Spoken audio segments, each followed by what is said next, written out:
pack of a high-speed HDMI cable and a fiber optic digital audio cable. Now, I was rather impressed with what I found from the Amazon Basics brand inside the box. So you open it up and you get what seem to be very good quality cables. Now, many different manufacturers will have 3 tiers of cables. They'll have their standard entry level, which is their most basic, thinnest ones. Then they'll have what they'll call premium, and then they'll have ultimate. And some manufacturers go off the board with even more different amounts of qualities of cables. Now, these seem to be what I would think is almost equal to or better than what other brands might call their premium cables. So I thought I would get the entry-level cables in here, but it seems to be a better quality cable, in my opinion, for what I find out of the box. They're nicely sized heads. They're well, they're well labeled that we have in here. They come with their covers on. The cable is thicker than my other cables that I have around. So this is an HDMI cable. This is the fiber optic cable. Let's compare it to a different HDMI cable I have around. And while very subtle, this is the Amazon Basics. This is my other HDMI cable that I had around. So this is a nicer, thicker cable, at least as far as shielding goes or something of that nature. I like that this isn't tightly wound like this one is, because this is going to always have kinks in it, right? I'm going to have to go and unkink this to run my cable nicely, whereas this one's going to be nicely looped out without being too tightly formed in a particular direction. I found that the HDMI cable held very firmly in my monitor. Now remember, with any connection, it'll be half the cable, half the monitor, or half the device, because the port and then the cable determine how well it's going to be held. It held very firmly for me in the monitor that I'd used it in, so I was really happy with it. Now this is a high-speed Ethernet HDMI cable, and what that means is the HDMI cable also has the capability to replace an otherwise separate Ethernet cable. If you don't have wireless and your thing was going to connect via wired ability, by a combined cable, it just eliminates yet one more cable that you'd have to run. So you might as well, anytime you get an HDMI cable, you might as well just go with having more things built in. I think this was great. Then we have the fiber optic cable here. This is also thicker than a comparable one that I've had around the house too. The ends are going to be nearly identical because it seems that all fiber optic cables are going to be plastic ends for some reason. It's probably just due to whatever protocol or standard it is. I've never seen a metal end on a fiber optic cable. But these little soft things that protect the fiber optic cable inside stay on just well.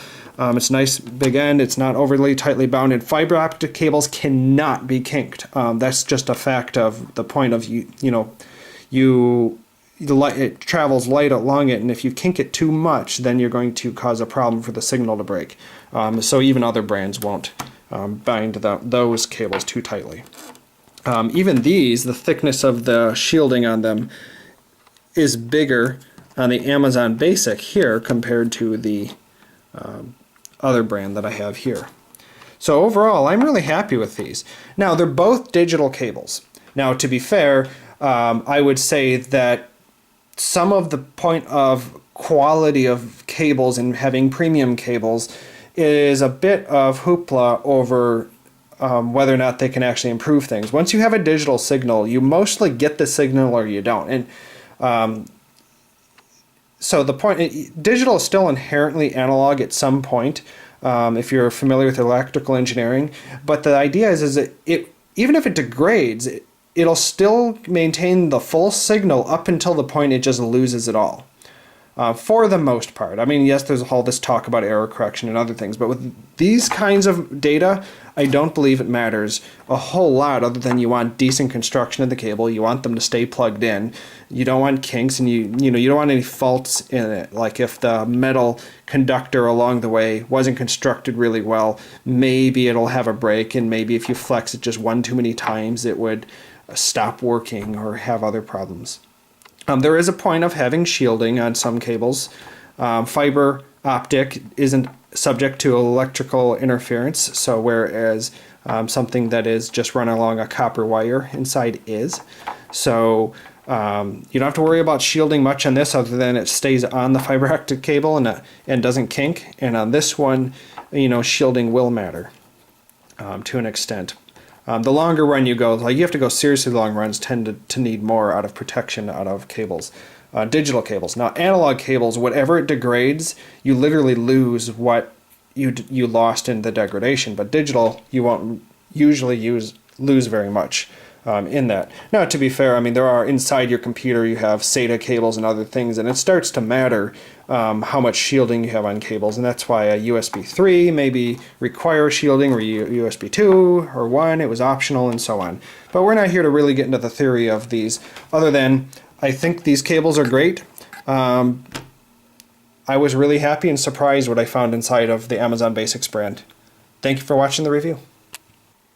Hello, this is a review of the Amazon Basics 2-pack of a high-speed HDMI cable and a fiber optic digital audio cable. Now, I was rather impressed with what I found from the Amazon Basics brand inside the box.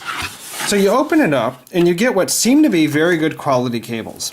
Now, many different manufacturers will have 3 tiers of cables. They'll have their standard entry level, which is their most basic, thinnest ones. Then they'll have what they'll call premium, and then they'll have ultimate. And some manufacturers go off the board with even more different amounts of qualities of cables. Now, these seem to be what I would think is almost